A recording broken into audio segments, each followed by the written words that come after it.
Assalamualaikum warahmatullahi wabarakatuh. Innal hamdalillah wassalatu wassalamu ala Rasulillah wa ala alihi wa ashabihi wa man ittaba'a huda amma ba'd.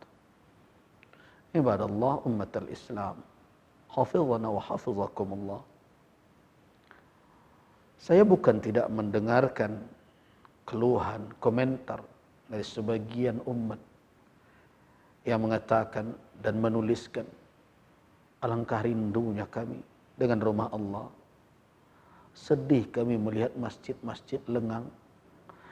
Menjerit hati kami, bahkan menangis kami mendengarkan kalimat azan ditambah dengan sallu fi buyutikum, salatlah di rumah-rumah kamu sekalian. Mendengarkan itu saya bersyukur, alhamdulillah, alhamdulillah. Ternyata ada semangat di tengah umat untuk datang ke rumah Allah.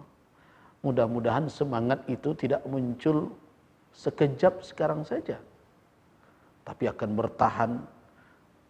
Kalau ini bisa bertahan, setelah wabah insya Allah akan berakhir dengan segera. Tentu kita akan melihat umat berduyun-duyun datang ke rumah Allah,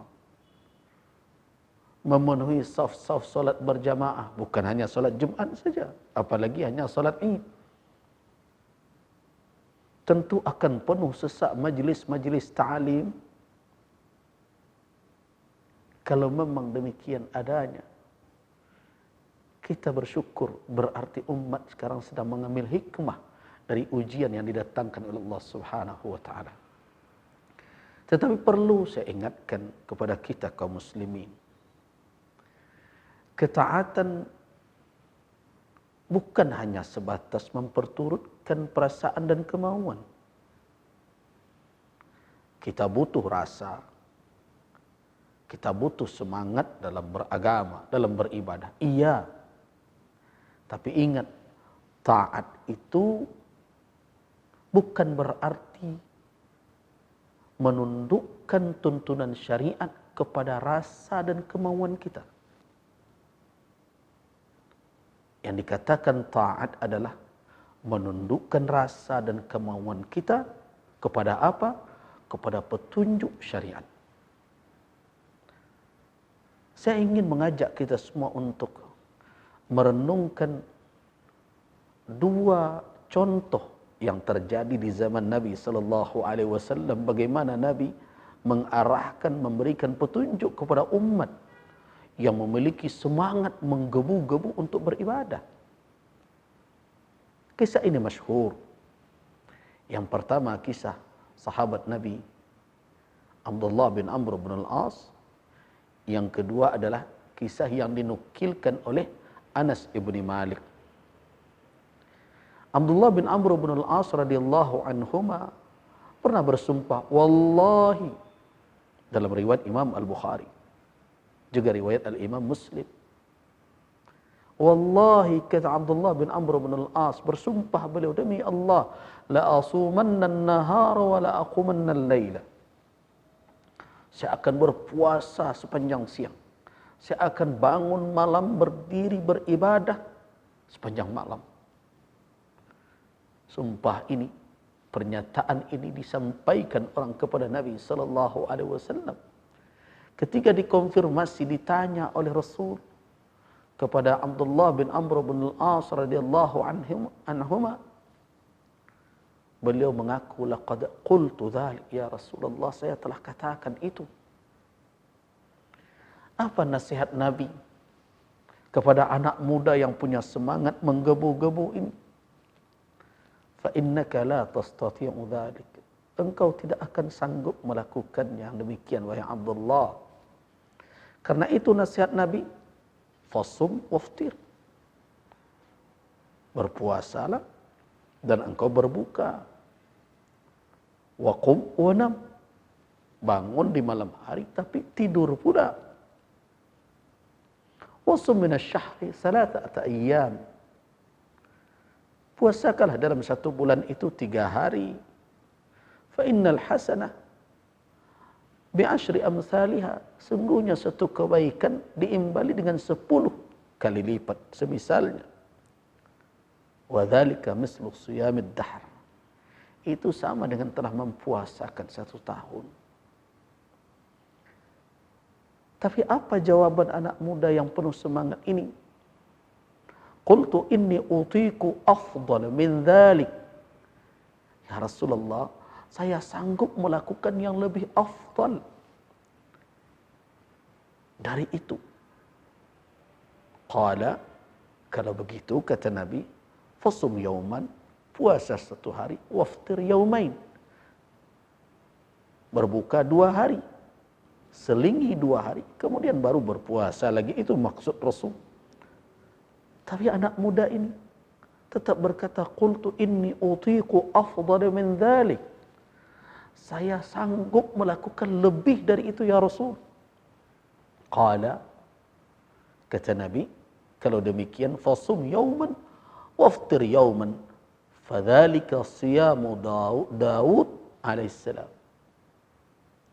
Sum yauman, puasa sehari, berbukalah sehari berikutnya, berganti hari. Kata Nabi, fadzalika siyam Daud alaihissalam. Itulah puasa Nabi Allah Daud alaihissalam. Wa huwa afdalus siyam. Itulah puasa yang paling afdal. Tapi anak muda ini tetap dengan semangatnya menggebu mengatakan, inni utiku afdala min dzalik. Saya sanggup melakukan lebih dari itu ya Rasul. Faqala Nabi sallallahu alaihi wasallam, la afdala min dzalik. Tidak ada lagi yang lebih afdal dari itu. Bagi siapa yang membaca riwayat ini akan bertemu bagaimana pernyataan Abdullah bin Amr bin al-As kemudian ketika usianya telah lanjut. Beliau mengatakan seandainya beliau menerima dahulu tawaran Nabi mempuasakan 3 hari dalam 1 bulan saja. Nah, bukankah ini jadi petunjuk bahwa semangat dan kemauan harus dikawal dengan petunjuk syariat. Petunjuk syariat itu di mana didapat? Dari petunjuk para ulama, melalui ilmu para ulama. Itu makanya dikatakan di dalam ungkapan, berilmulah dahulu sebelum beramal. Kawal semangat untuk beribadah, beramal itu dengan ilmu. Saya ambil contoh lain, adalah kisah yang masyhur. Ada 3 orang datang bertemu dengan istri-istri Nabi, datang ke rumah istri-istri Nabi. Mereka bertanya tentang ibadah Nabi sallallahu alaihi wasallam. Ketika mereka diberitahukan oleh istri-istri Nabi tentang amalan Rasul, seolah-olah bagi mereka amalan itu tidak terlalu banyak. Mereka akhirnya mencoba mencari celah untuk membenarkan apa yang mereka lakukan selama ini. Mereka berkata, tentu wa aina nahnu minan nabi. Bagaimana kita bisa membandingkan diri kita dengan Nabi sallallahu alaihi wasallam? Kenapa demikian? Qad ghafara lahu ma taqaddama min dhanbihi. Ada jaminan ampunan untuk beliau atas dosa-dosa beliau yang lalu. Begitu juga wa ma ta'akhkhar, dan apa yang kemudian kalau seandainya berdosa. Kita tidak seperti itu. Begitu mereka berfikir, mereka kedepankan akal mereka, mereka cari celah untuk membenarkan apa yang mereka lakukan. Nah, akhirnya salah seorang mereka berkata, amma ana fa inni usalli al-laila abada. Saya, kata salah seorang dari yang 3 ini, saya salat malam selama-lamanya. Berarti dia tidak tidur-tidur. Wa qala akhar, ana asumud dahr wala uftir. Saya berpuasa sepanjang tahun tidak berbuka-buka. Kemudian wa qala akhar, dan yang satu lagi berkata, ana a'tazilun nisa fala atazawwaj abada. Saya tidak mau mendekati wanita, saya tidak menikah selama-lamanya. Nah, mendengarkan itu Ternyata Rasul sallallahu alaihi wasallam mendengarkan, faja, Nabi datang kepada 3 orang yang sedang mencoba mencari alasan kebenaran amalan mereka itu. Nabi berkata, antumul ladzina qultum kadza wa kadza. Apakah kalian tadi yang mengatakan yang begini dan begitu seperti yang beliau dengar tadi? Wallahi, kata Nabi, ana la akhsyakum. Akhsyakum lillah. Saya adalah orang yang paling takut dengan Allah. Wa atqakum lah. Dan orang yang paling takwa kepada Allah Subhanahu wa taala. Lakinni, akan tetapi saya tidak seperti kamu sekalian itu, kata Nabi. Asumu wa uftir.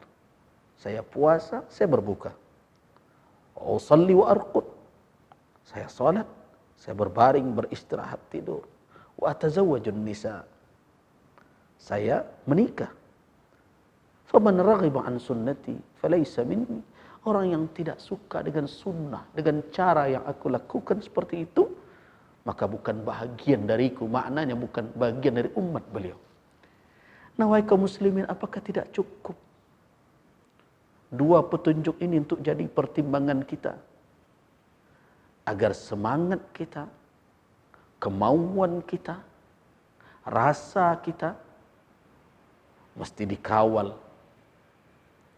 oleh tuntunan syariat kita.